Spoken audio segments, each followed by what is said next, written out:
जोहार के सानम को और मोटा वीडियो आप सानम को सगुन दाराम। तो गाते को थंबनेल नेल कते ना बन बड़ा दाड़ा कना तेहेन ओकाते सेन हुयु कना। तो तेहेन आदिवासी मेला सेन हुयु कना और नोआ ना इना फर्स्ट टाइम ना और मेधा बई सेन कना बई नेल का। तो जेहेतु मेना अकादनिया सुर रे तेहेन दो अड़ी टटका गले मने के हमते सेनोग रेना।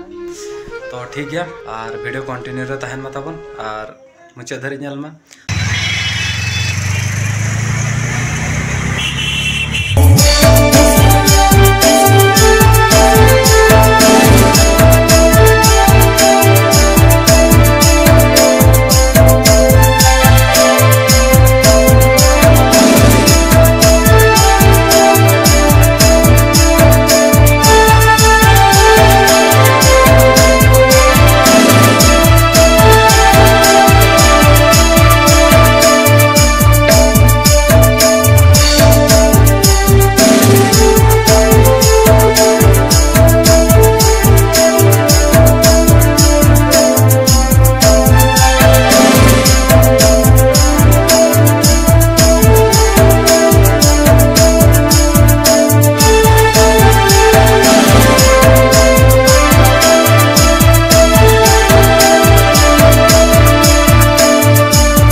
बड़ा होचोना तबन और ओका को सेटर करना नोडे और हेजना बो आदिवासी मेला तो कमेंट करते बो बड़ा होचोना और जहाँ को अतु दिसम रे मेना आकाद बना और बाबो नेलका तो ठीक है वीडियो माध्यम ते नेल किया तो गाते को दाना दाना ते तबन टाइम हुई गना और जोतोआ ना बन देखा दाड़ा बना तबन आदो रुआड़ कना ना ले